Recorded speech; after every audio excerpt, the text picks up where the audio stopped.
Okay, tonight's speaker was born in 1922 in Cleveland, Ohio. He grew up in Akron, Ohio. He graduated from the University of Akron in 1942. Okay, he's giving me the yes. Since 1947, he has been a real estate broker and appraiser in northeastern Ohio. Mr. Koller's favorite hobby is computers. He is also a life member of the VFW and the MOAA. Without further ado, I'm going to turn it over to Mr. Koller. You can stand up here, and we'll make sure your microphone works just like this one.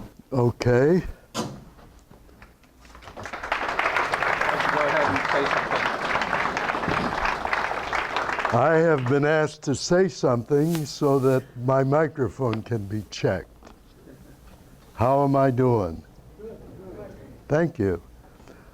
I am very pleased to be in this beautiful building with the wonderful people of Medina County.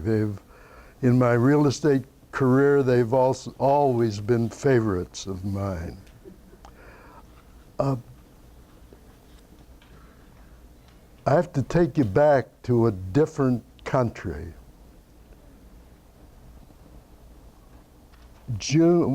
It didn't dawn on me when I agreed to speak, but June 6th was the day I reported to Fort Knox 70 years ago today. I was 18 years old.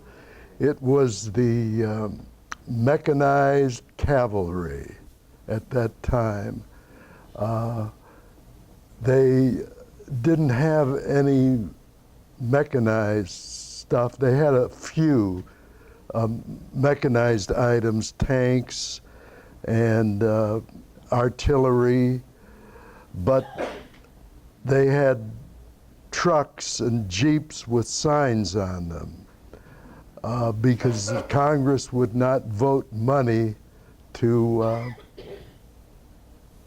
equip them properly. This was 1941.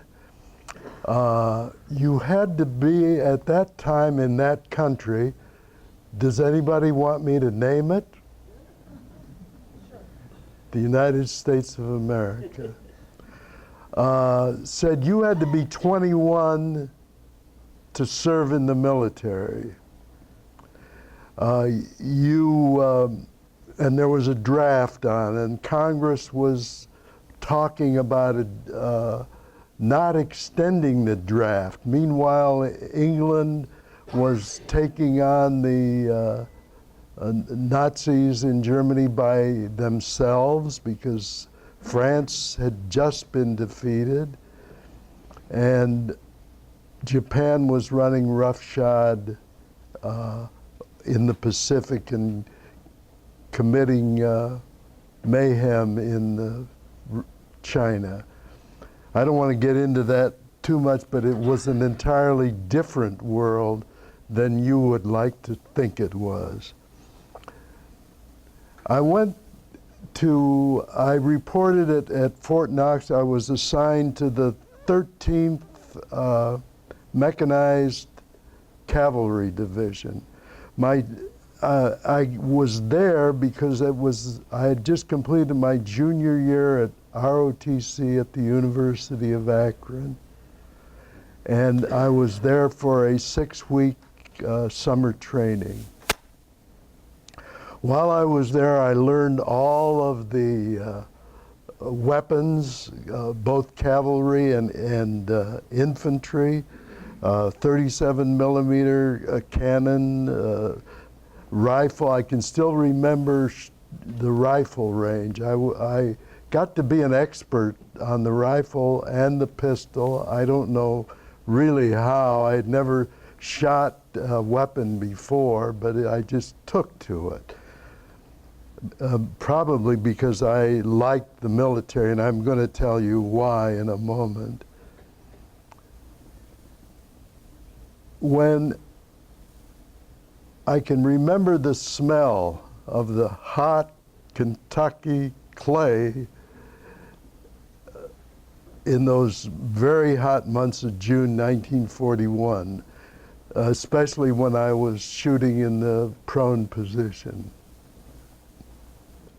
I was selected by a lieutenant to come join his platoon because he was missing some men. I was pulled out about the second week that I was there. I was pulled out and joined his platoon in the 13th Battalion.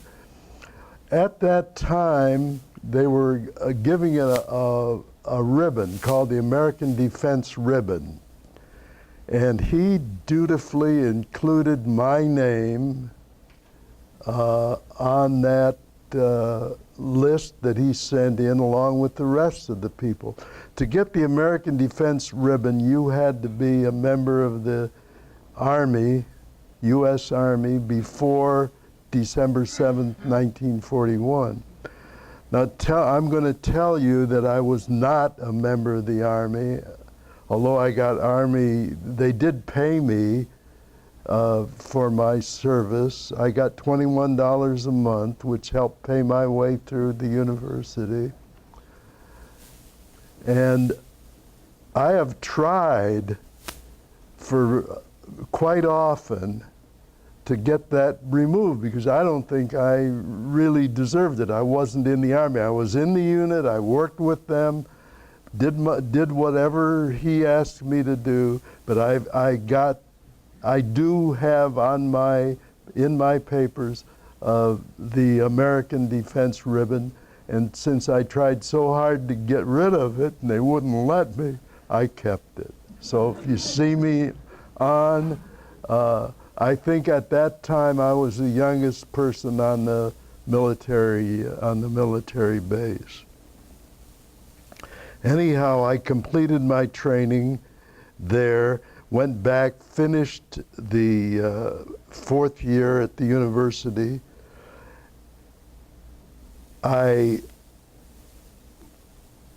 This was infantry at the university. I expected to be assigned when I graduated to someplace like Benning or some other infantry base. I was not. They assigned me to the Air Corps, and the Air Corps assigned me to Maxwell Field in Alabama. And I went down there on June 5th, which kept me, I reported there on June 5th, 1942, which kept me from graduating with my class on June the 7th. So I never graduated, never walked across the stage, and never received my degree from the president. A lot of things it seems that I missed. I was a precocious youngster. I got good grades in school, skipped a lot of grades, and was 2 years ahead of everybody else. I was always interested in history. I need now to go back and tell you what I didn't tell you before about my love of the military. Among my fondest moments was one day in 1930. Now we're going back 81 years. It's wonderful to get old. You can recollect for a long time. 81 years on Armistice Day. It will be 81 years this Armistice Day. Armistice Day in 1930 was a big holiday. If you've never experienced an Armistice Day in the 20s and the 30s, you are missing something. It was one of the biggest holidays in America at the time. They had huge parades. All of the World War I vets and the American Legion, the VFW, got all their posts together and they marched. They had high school bands, and people thronged the sidewalks, and it went from one end of Main Street to the other in the city of Akron. In 1930, there was a man named Abe Silverstein who was a friend of my father's. He was Akron's music man. He sold instruments to the Board of Education and trained the children to march in a marching band. He later opened up a store in Akron, and was a newspaper article that I read recently said that he was the first person in Ohio to sell rock and roll music. Anyhow, he was a family friend. And he said, you be sure and bring Kenny, that's what they called me when I was a kid, bring Kenny and I want him. So my dad brought me and turned me over to Abe. Abe put me in a convertible, and there were two older gentlemen wearing blue uniforms in the back, on the back seat, and he put me in the back seat with them. And the convertible started, and the music started, and the marchers started, and I climbed up on the seat. I was 8 years old, in case you don't do good math. 22 to 30 is 8. I was 8. I stood on the seat of the convertible and, looking backwards, put my arms on the shoulders of the two soldiers and saw a sight that's etched in my memory. There was the flag of the United States and the regimental flag and the spit and polish of the veterans of World War I marching and keeping up with us. I later learned that the gentlemen whose shoulders I were holding were Confederate veterans who were riding because they were too old. They were the Confederate. They weren't Confederates. They were Union. But they were too old to walk, so they rode. So between the Confederate war veterans and the World War veterans, it just remained. It's just one of those things that absolutely remained with me. I was always interested in history, and World War I was the topic that attracted my interest more than anything else. I finally got my assignment reported on June the 5th of 1942. I was commissioned as second lieutenant, and reported at Maxwell Field.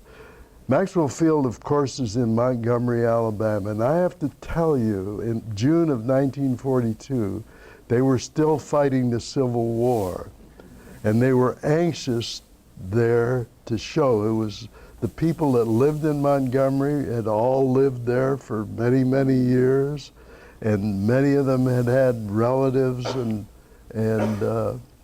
friends who had fought and lived through the Civil War. So they were anxious to talk about it.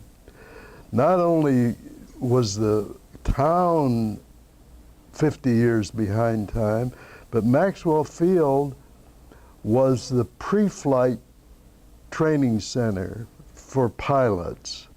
And it operated on the West Point system. And the West Point system at that time was strictly hazing. I don't want to go into too much about hazing, but if you were a lower classman and an upperclassman told you to do something, you did it, period, regardless. And they later decided, about 6 or 8 months later, they decided to do away with all of that. I was a tactical officer there. Tactical officer is one who's responsible for a squadron of 200 cadets. They went to school to learn to cover the pre-flight phase of training. They drilled, we drilled them. They did athletics and gym. They paraded. Every night we had a parade. Every morning we had reveille. And it was a plush assignment. By plush, I mean they had a great officers club, beautiful tennis courts, nice golf courses, dances every Saturday night, good meals with great chefs. It was a fun place to be. But evidently, they got serious about the war a few months later, and a lot of these things changed. I didn't like it. I didn't feel right that things were going on and we were basically enjoying ourselves. We were doing something that had to be done. In other words, train the people who were going to be the future pilots.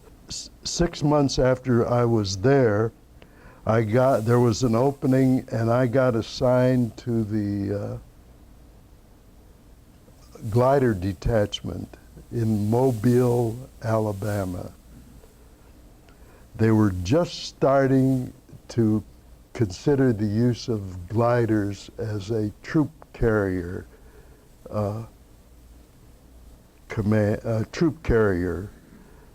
possibility.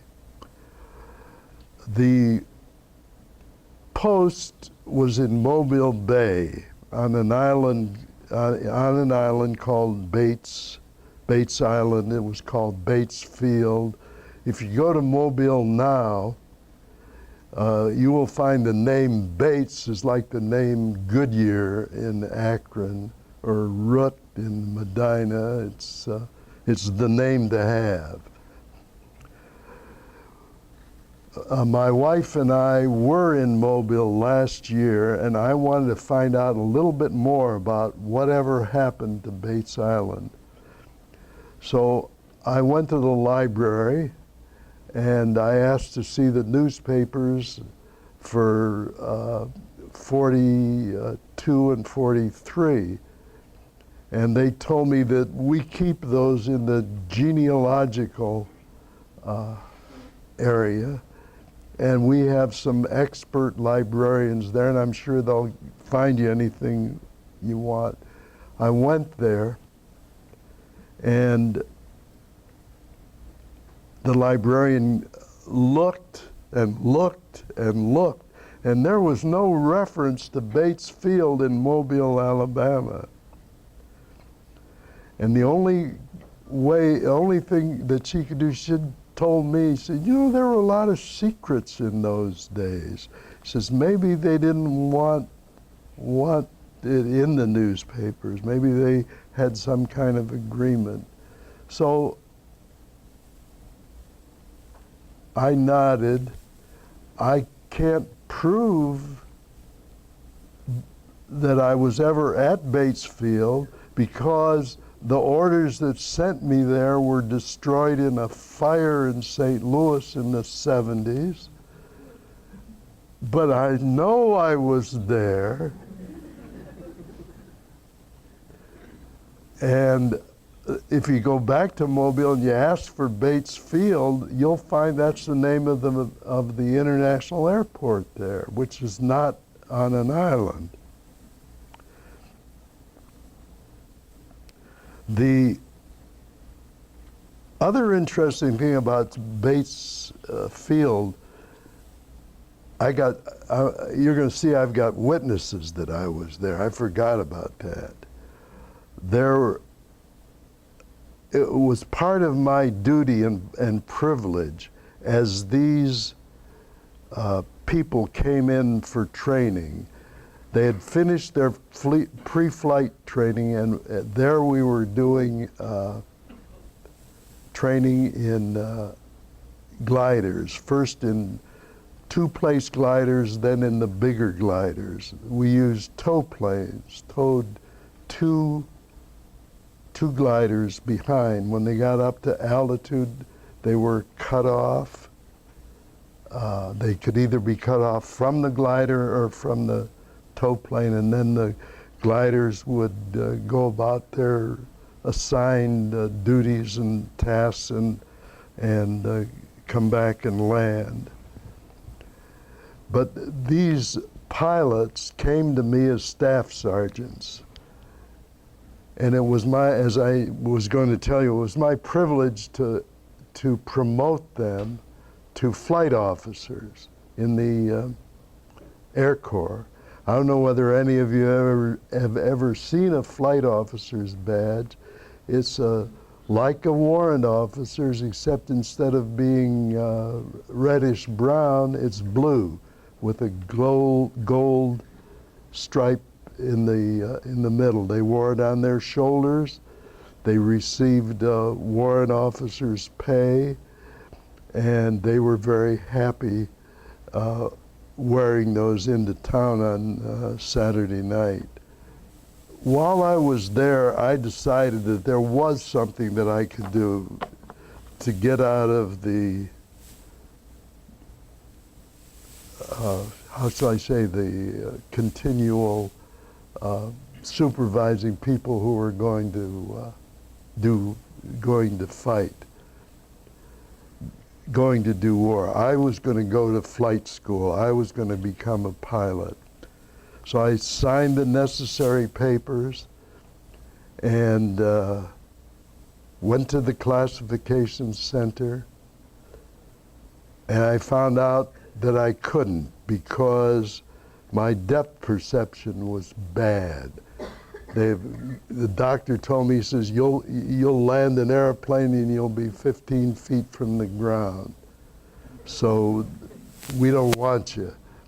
But they did open up the gates and let me take the navigator's exam, which I passed.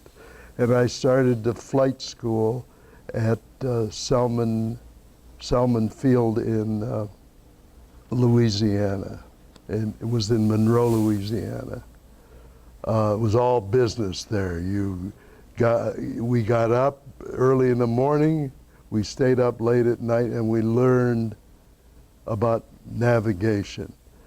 Navigation really was something that I was interested and loved and wanted to do. We flew in an airplane called the AT-7s. It had room in it for 4 navigators, a navigator instructor, and a pilot and a co-pilot. And we flew many missions, probably 200 to 300 to 400 miles back and forth, until finally one day I graduated, and I was next assigned on graduation to a place in Florida, at Boca Raton. There was an air base at Boca Raton, and the people stationed there were quartered in the Boca Raton Hotel.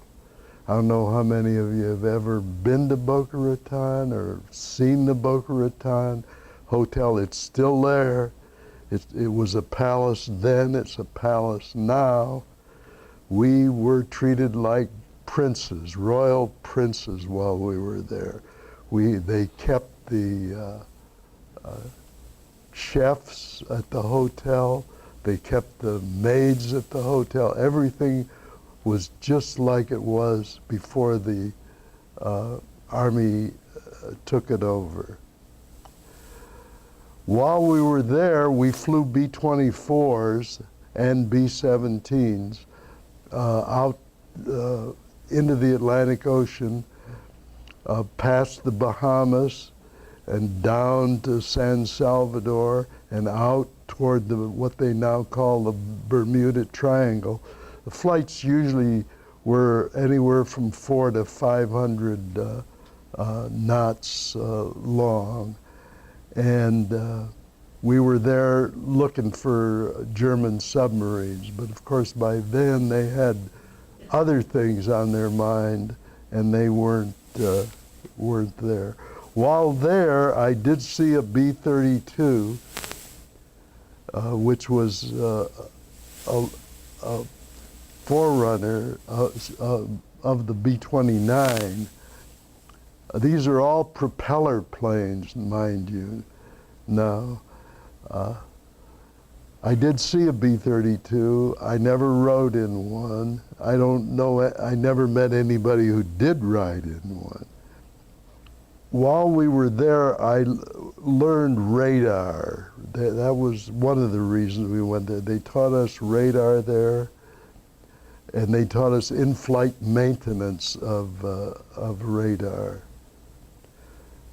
After I finished that, they sent me to Randolph Field, another, I don't know why I draw all these great assignments.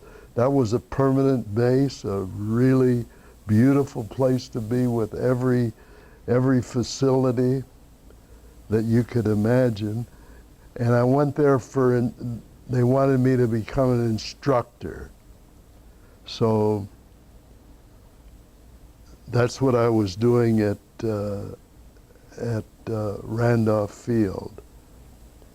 From there, they sent me to Alamogordo, New Mexico. I became an instructor. Alamogordo had B-17s when I arrived, but shortly thereafter, they got B-29s, and we had a very brief transition into B-29s.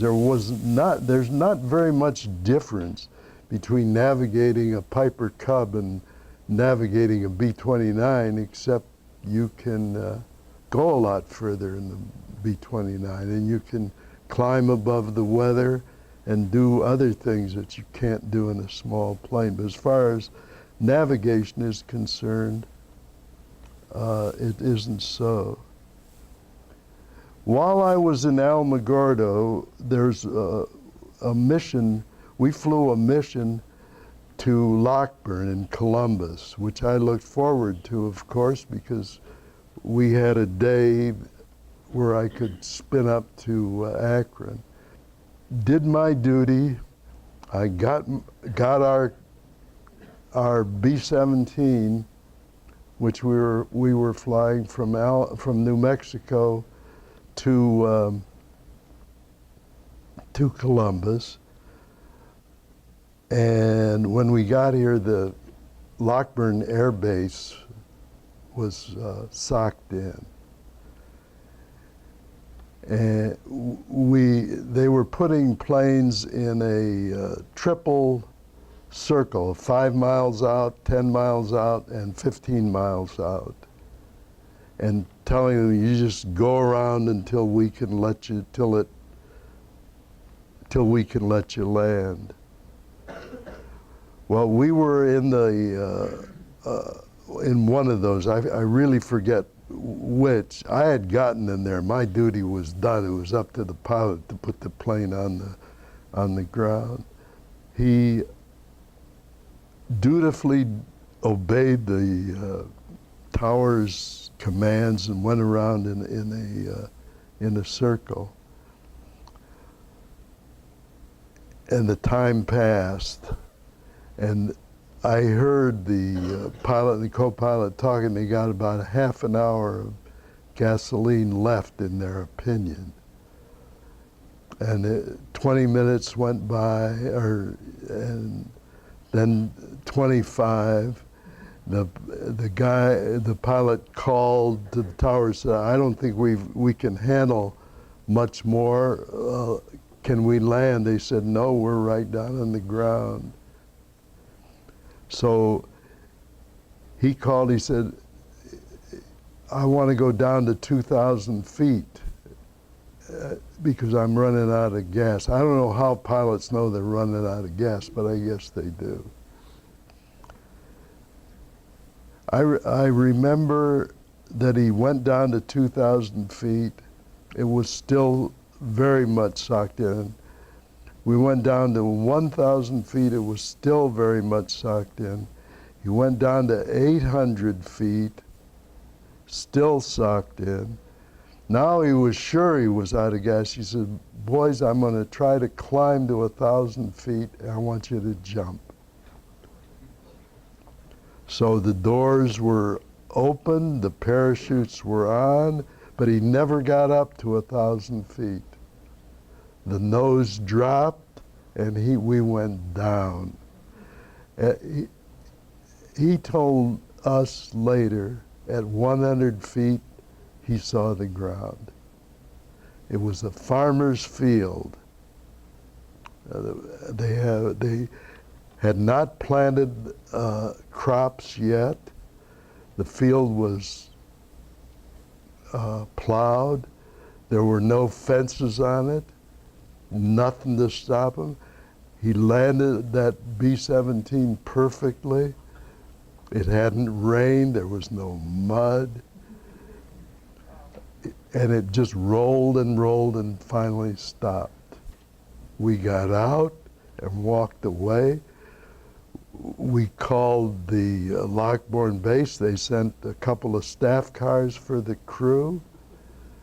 And we flew that same plane back, not from that field. I don't know how they got it out of that field, but we flew the same plane back to Alamogordo the next afternoon. That was one of my nice experiences. One other thing at Alamogordo, there was a place there called the White Sands Bombing Range, which we used for radar bombing. I learned how to bomb with a radar bomb sight, and I was teaching people how to do that, and we were using the White Sands bombing range, which is part of the Alamogordo Air Base. And in June of '44, we noticed that on the maps that it was off limits. Don't go there. Of course, later on, we found out why. That's the place they were using to test the atomic bomb. We used something new called Loran, and in flying these missions out of Alamogordo. Most of those missions were at 28,000 feet, which was or 28 to 30,000 feet, which is common today, but it was not common at that time. The powers that be decided about that time, once that they were going to convert the Pacific Air Forces to B-29s. And they needed, what they wanted to do was send the instructors out to the Pacific areas to teach the Air Forces, 13th Air Force is one I was sent to, how to fly the B-29. They were at that time flying B-17s and B-24s. So I was sent to the 13th Air Force, the 5th Bombardment Group, which was at that time stationed in Morotai. Morotai is an island in the Dutch East Indies, very close to the equator. While I was there, I had some interesting experiences waiting for the B-29s to arrive on Morotai so I could train their crews. They said, well, while you're here, you might as well fly a few missions to keep in practice, which I did in B-17s and the Liberator B-24. But when I arrived in Morotai, the sergeant who greeted me said, you know, the women on this island are very ugly, and their husbands are cannibals. And as you stay here, some of them are going to look better to you, but we advise everyone not to even take the first step because they'll get mad and they'll probably want to eat you. On Morotai, everything was primitive. We were the 13th Air Force squadron that was there was the only American squadron on the island. The perimeter defenses were performed by Sikhs and Gurkhas, members of the British Indian Army, and very good soldiers, the Sikhs especially. I made friends with a gentleman of the Sikh faith because he saw my name tag and it said Kenneth Koller, and the K was, both K's were bigger than the other letters. It seems that KK in Sikh is a fraternal order, and 25% of the Sikhs are born into the order of the KK. And when he told me about that, we became friends, and we ate together. This road, everything I tell you took place within 3 days because we were on the move at that time. He explained to me that the KKs believe in going to bat for oppressed peoples, no matter what their faith or what they were. And he specifically said that he wasn't there to fight Hitler, but he was there because he was doing bad things to the Jews. Well, I'm Jewish, and as soon as he said that, that's when we became instant friends. And I was sorry to see him go, and I often wondered what's happened to him, and I still read with interest the news about the Sikhs that I see in the paper.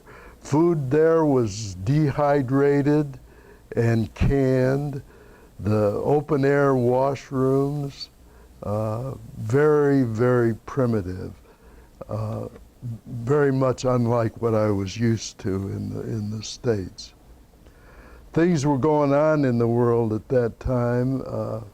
Hiroshima on August 6th, Nagasaki August 9th, Russia joining the war on the 15th, and Japan surrendering on the Missouri on the 18th of August. But our war did not end at that time. Our missions did not end. We left Morotai and moved to Giwan on Samar, which is an island in the Philippines. And we were there for 2 weeks, flying various missions, which I will tell you about shortly. What these missions were reconnaissance missions to ascertain whether the Japanese forces on the various islands knew that their emperor had surrendered. Our mission was to fly an airplane and see whether we could attract fire. And thankfully, We didn't. We went from, once we got to Samar, we started flying flying missions to China. And these were long missions, 15, 16 hours up and back. We would fly from Giwan across the China Sea into the around the Straits of Formosa and up the coast of China, all over water. Lots of celestial navigation. Celestial navigation is fun on a ship because you can, if the stars that you need are not visible because the clouds are in the way, you can stop the ship and wait for the clouds to move. But of course, you can't do that in an airplane. You have to keep going and find other ways of navigating. It's easy to tell the difference between a star when you're sitting on the ground looking up, but when you're in the sky and you're looking up and that cloud is, and a little cirrus cloud is covering the star, it's sometimes very hard to identify. So we spent a lot of time identifying stars, especially incidentally, the stars off the coast of China are a lot different than they are here. They're not the same stars. The last mission that I flew was to Hong Kong. And again, our mission was to fly and see whether the Japanese garrison there knew that the war was over. And our instructions were to fly at 1,000 feet, back and forth, and crisscross, up and down. We'd fly for 3 miles, make a turn, come back, and come back, and then turn the other way and come back and come back. We could, from 1,000 feet, you can look into the junks that the Chinese people were using to carry goods from one part of Hong Kong to another. I could see what they were carrying. They would wave to the plane. They saw the American insignia on it. We were friends of the Chinese during World War II. And when the time was up, we hightailed it out of there. We were glad that it was over. I remember Hong Kong as a city of 2- and 3-story buildings, red. I remember the graveyards. They were horseshoe-shaped, as the Chinese are want to do. I look at the pictures of it today on the internet, and it's just, I wouldn't know the place at all. They have, wonderful things have been done there. I flew to 4 different battle zones. And I hold the China offensive, that's the Hong Kong area. Borneo, Borneo I got from flying a mission to a place called Balikpapan, where there was a refinery that had been bombed a month before, and we needed to know whether any efforts were being made to reconstruct it. And I got the South Philippines Battle Star for a couple of missions to Palawan to see whether any efforts had been made to resupply Japanese troops who were still there. So all in all, I flew 10 missions, got 4 battle stars, got an assignment in mid-October to join another group, the 407th group of the 13th Air Force, and where I became a personnel officer, at which time I made another effort to get rid of that American Defense Ribbon, and they wouldn't let me do it. Late December, after I had done all the records and sent all the rest of the group home, we were flying our B-24s back to the U.S. from the Philippines. So I'd assigned crews to all the B-24s that we had and made sure everybody's records were right and sent them home. I left 1 plane and 1 crew for myself, and we started out on a nice day. I need to tell you something else. Because I was an instructor and never had an assignment, I never had a crew of my own. I couldn't tell you who I flew with. Some of the people I trained, I didn't know their names. I knew their faces. They were always different. And it was just my luck. I never had a crew. I never had a superior officer, except while I was in a plane. Then I understood that the pilot was the captain of the ship and not me. That seemed unusual to me.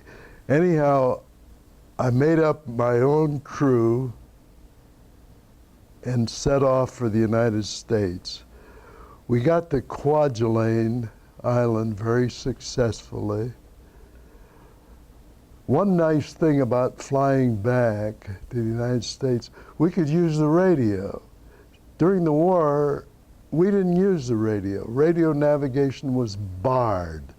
Radio talk was barred. But once the war was over, we could use both. If we wanted to call out or send radio waves out on our way home, we could do that. We got to Kwajalein. Our next destination was a place called Johnson Island.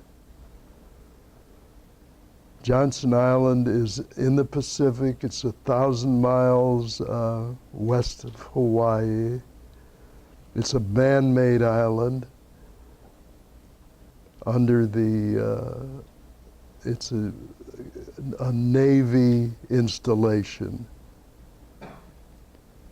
This man-made island is approximately almost a mile long and maybe 150 feet wide. And that was our destination. There's nothing else 1,000 miles around it. No other islands, no other places. So I was especially careful. But nevertheless, it was the only time I was in doubt about my navigation skill. A navigator is looking, perfection with a navigator is what we called 0-0. First zero is the time. You tell your pilot, you're going to get there at 11:55. If you get there at 11:55, you got a 0. You did it exactly. The other 0 is for distance. If you hit it, if you're right on it, that's a 0. What's allowable for an expert navigator is 2 minutes. If you're 2 minutes off or 2 miles away, no problem at all. Because 99 out of 100 times you can see your destination from 2 and 2. I like to be 0-0, and I was many times, but when we got to Johnson Island, We got to Johnson Island, and I looked out to see it. It wasn't there.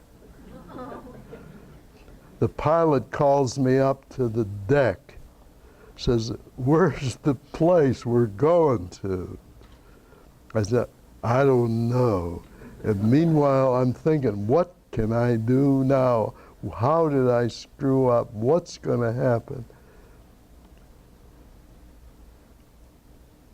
So he sees my face turn white, and for the first time, he takes the B-24 and lowers the left wing and points it straight down, and I'm going like this. And there, underneath us, where I couldn't see it, was Johnson Island. So I was happy, and he was happy.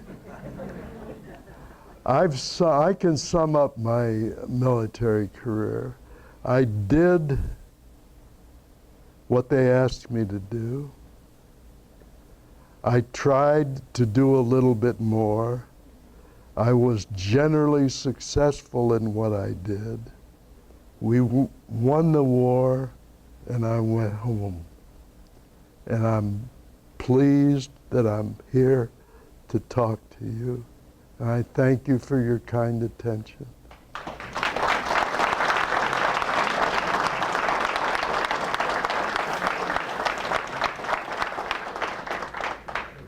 How many total hours of flying time do you have? Mine, how many did I have? About 350. Is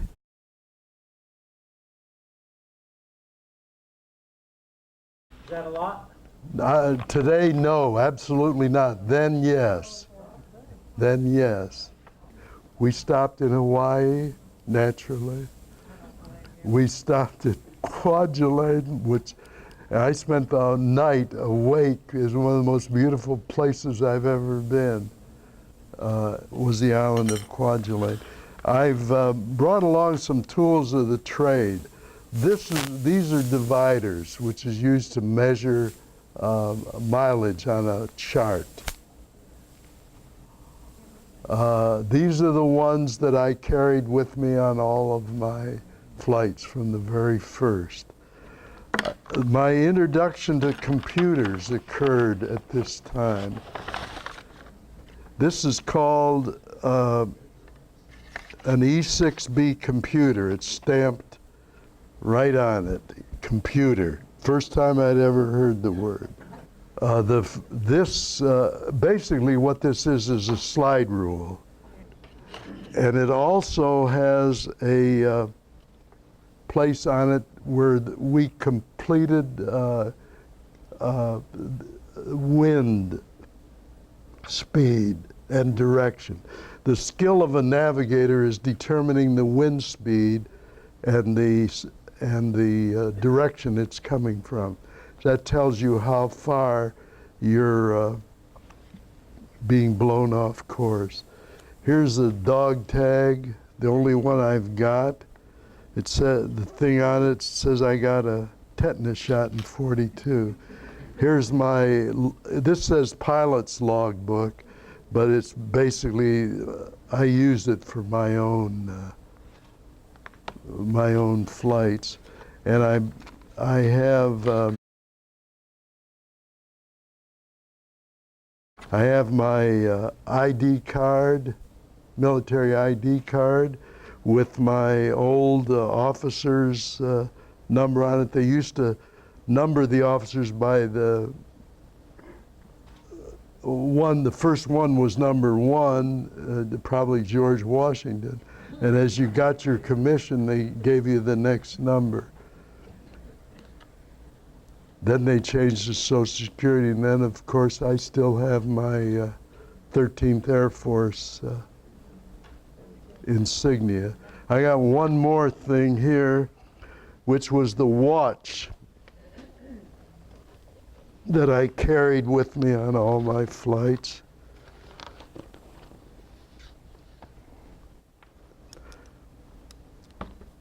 It's kind of green and useless at the time, but It was very useful. That was given to me by the Army Air Corps. Surrounding it is the sterling silver navigator wings. This brace was made by a Philippine craftsman in 1945 while I was stationed at Clark Field. How are they different? They're entirely different.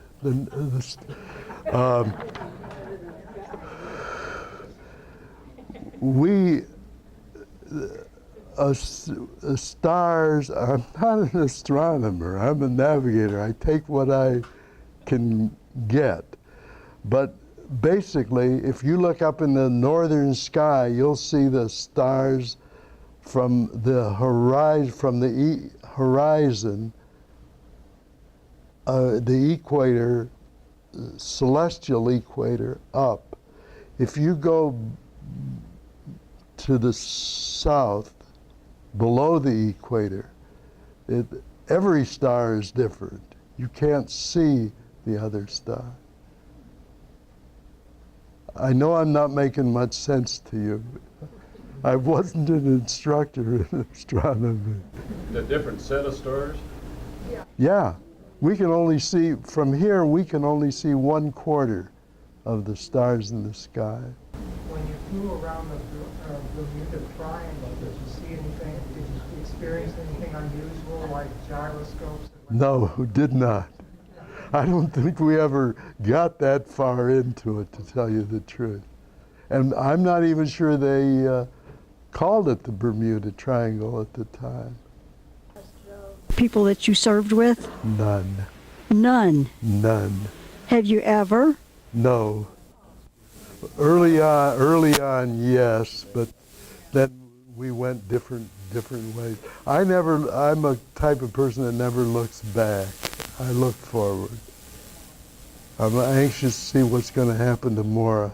It says up there that you had training as a navigator and a bombardier. Right. Did you ever get a chance to practice the part about being a bombardier? Did you ever drop any bombs on anyone? I did not. I was not a bombardier. It says bombardier. I was a radar bombardier.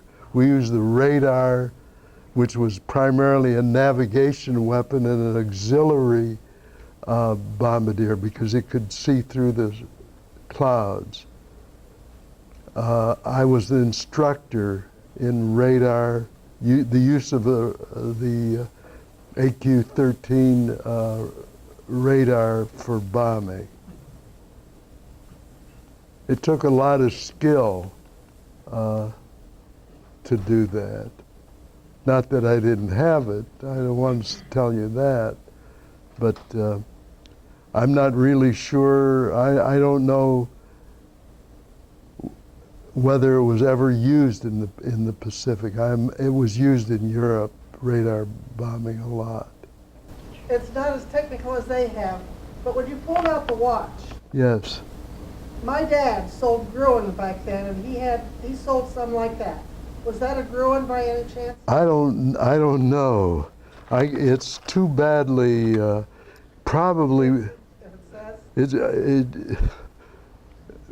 here. Okay. I'm just curious. I don't know, take a look at the back of it. The back, you can't get anything. No, dear, here. Right here. Oh. Is there anything written on the back? Oh, Elgin. Elgin, okay. Yeah. Oh, well, not a Gruen, that's okay, you can keep it anyway. I'm sorry, ma'am, the Army couldn't afford Gruens. Question over here, Ken. Yes. You spoke of some pretty long bombing missions. What was the effective cruising range of the different planes that you flew?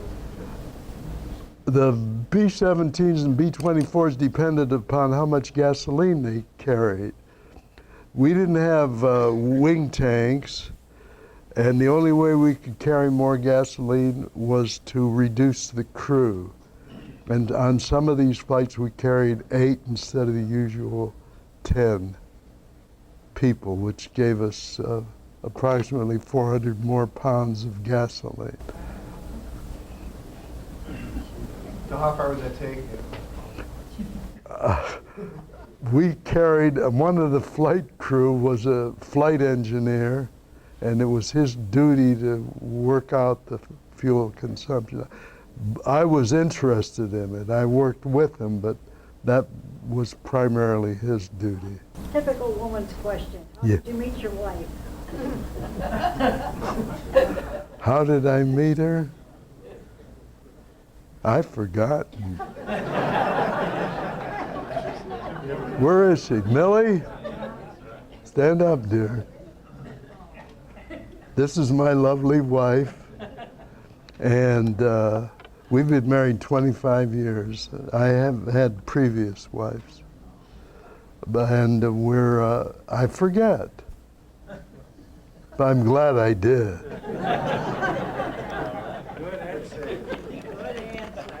Back here? Stand up. Yeah, my brother was on a B-24 out of China, and speaking of radar use, they did low altitude bombing with that. Are you familiar with that? Was that successful? I don't know. I didn't know you needed radar for. Citation for, he said they'd go in about 200 or 300 feet and bomb the shipping in Formosa Strait. I just wondered. I'm not acquainted with that. He wasn't in the 13th. He must have been in the 14th. Okay, they did a great job. The 14th had a lot more combat than the 13th. The 13th main mission was flying in support of naval operations. They did a lot of reconnoiter work for the Navy. I don't need that. My first experience with a B-29, I was on Oahu, and I don't think we heard it, but one flew over, and all of a sudden the searchlights came on. They're going around and around, and finally one of them hit that thing, and the rest of the searchlights all zoomed in on it. You thought it was going to burn it up. But we had a few comments to make about Tojo. Here comes your dessert. Thank you. Well, thank you, Ken. Okay. Appreciate it. Okay. Tim? Good to be here. That's all right. Your man did good. He did good, didn't he? Yeah. He did just. Oh, we have a comment.